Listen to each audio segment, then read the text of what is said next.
back for Cassie Live. As you know, we are here 3 to 4 times a year. Yes, we are. I think it's about 4 times a year. And I'm excited because every time the show gets ready to happen, sometimes I'm like, oh my gosh, is this my month to do the show? And Steve's like, yes, Chris, this is you. It's time for you to do the show. He really sounds like that too. So I'm like, oh my gosh, who's going to be on the show? And God just sends survivors to me. I mean, I'm not even thinking about it. Like the guest I have today, like the first young lady that I have on the couch today, she is an author, but she's also a playwright. And, you know, 6 degrees of separation. You know people, but you don't know people. You've recognized the name. People are your Facebook friend, and you're like, what? You know, blah, blah. And I didn't know anything about them or their story. But God says, you know what? It's time for them to share their story on the couch. And so be it. You know, he brought us together, and here we are. So, and our second guest, we'll talk about her in just a little bit. But, you know, yeah, am I babbling? I'm sorry. I'm just feeling some kind of way right now. Anyway, allow me to introduce our first guest. This is Arethia Renfro. Welcome. Thank you. Welcome to the Cassie Project and Cassie Live. Now, when I first heard her name, I'm like, Renfro. And I know you get this all the time. I'm like, Renfro, dead people, funeral homes. And I always say, no, that's a different Renfro. Ours is R-I-N-F-R-O-W, and theirs is R-E-N-F-R-O. Okay. Thank you. I didn't say that to her We're about before. life. Okay, yes. So I didn't say that to her before, but that's what I was thinking. I was like, oh, okay. You know, but that's R-I-N-F-R-O-W. Well, welcome anyway. Thank you. It's a pleasure to be here. It really is. Yes. I'm excited to have you here because, like I said, 6 degrees of separation. You worked with someone who's very near and dear to my heart. Oh, my goodness, and very near and dear to mine. Yes.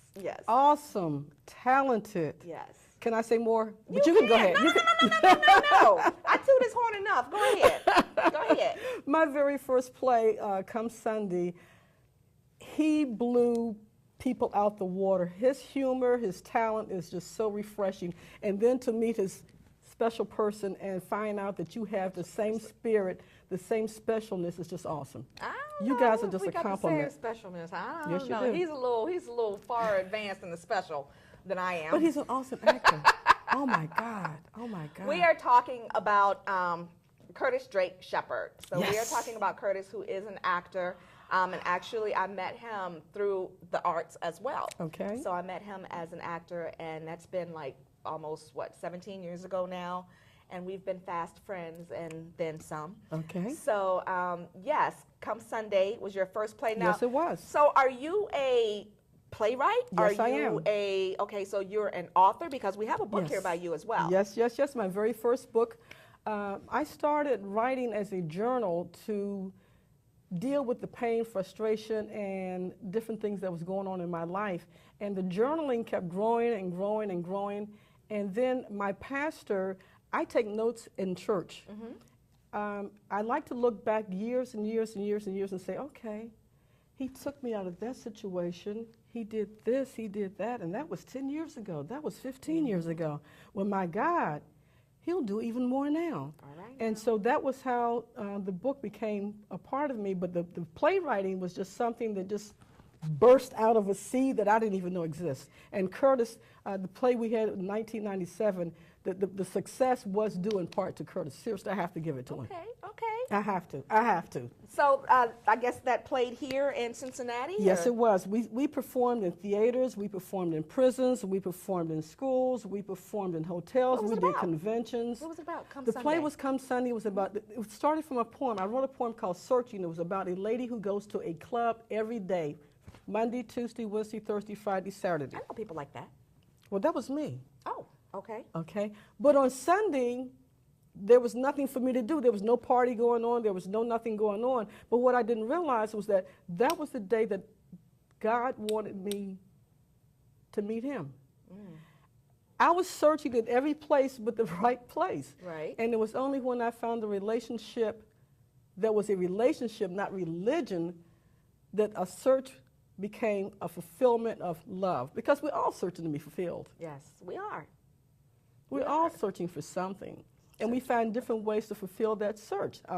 I used a lot of different destructive methods, but even though whatever method I used, God was still there pouring in me with poetry, short stories. I've always been writing.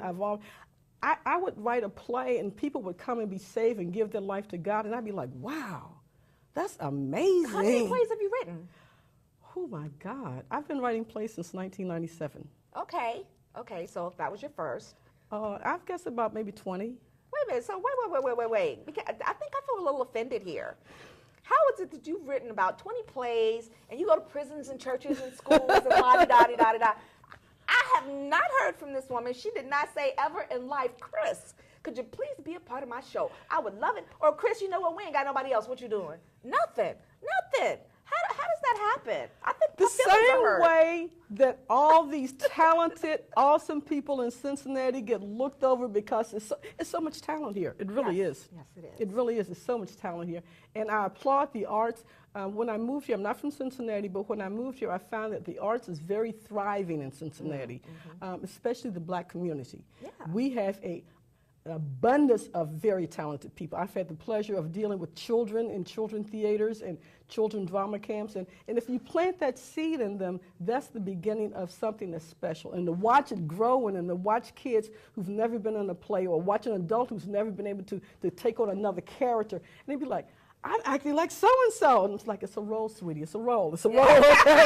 You're doing a play. You're doing a play. You can't take that one home, okay? But it's interesting, and that was how the book came about, because I wanted to let people know that the words and the way you act is very important, not just to you, but to your Father. But to your Father. You're a representative of Him, of His love. And the words that you use, the name of the book, Words from My Father, tells us that the words we use, we're the only things that He created that He gave the gift of speech. Okay.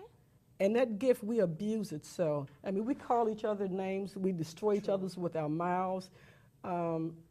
My father was the one who taught me that words could kill, because he used words to kill me with. But what I didn't know was that those words that he was feeding into my soul to kill me, my father was feeding also to build me up.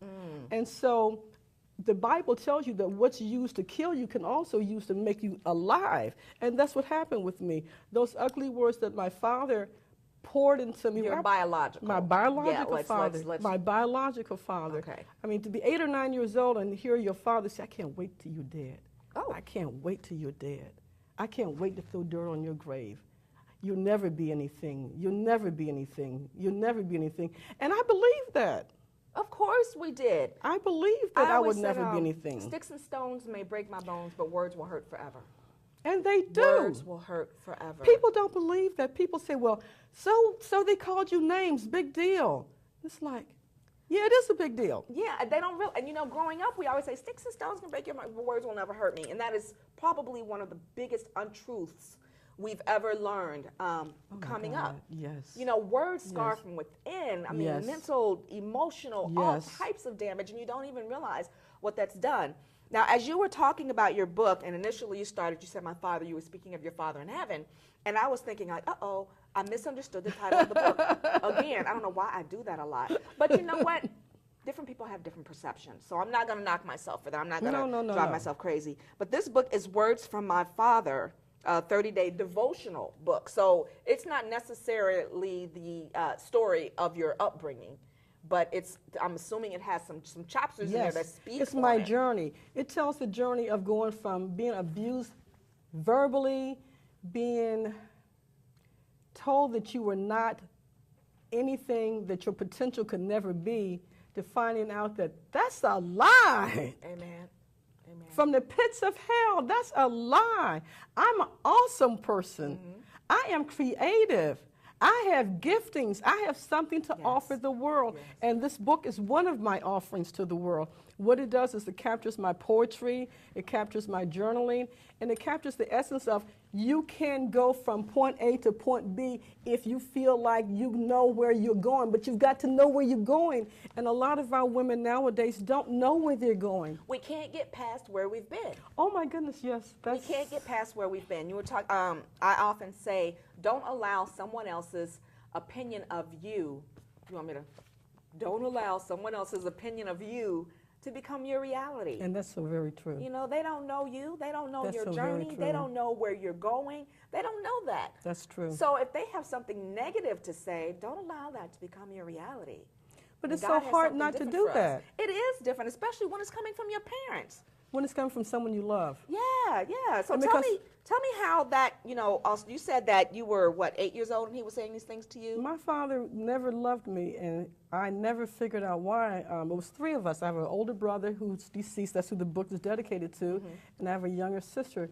And I was the middle child. So for whatever reason, I was the one who bore his verbal abuse. My father never hit me. My father never sexually molested me.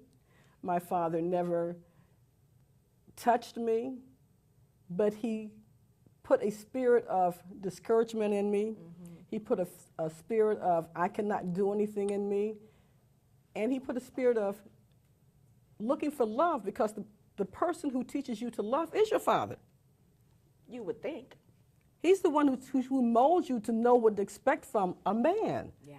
He's the one who tells you how a man is supposed to treat you, how a man is supposed to talk to you, how a man is supposed to cover you and protect you. So when you don't get those lessons from your earthly father, then where do you get those lessons from? Then you find other avenues to get those lessons. A lot of those avenues are not healthy. Oh, no.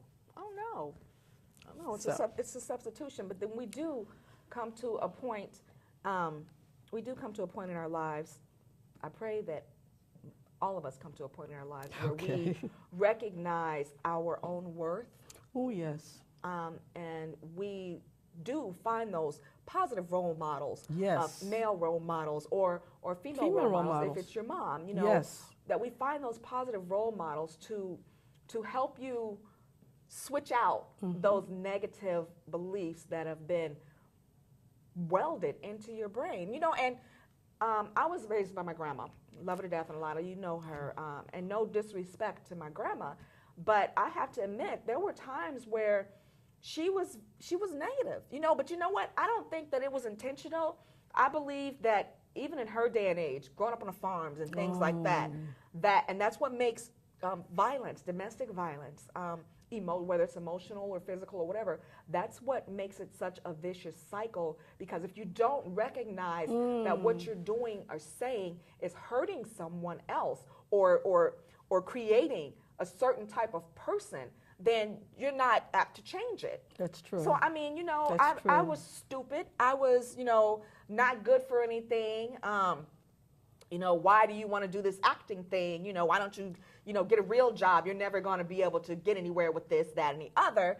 And I don't believe that she was saying it to be evil to me. That's just what she believed and how she was brought up. I was just going to say that. That's what Yeah. was fed to her. Yeah.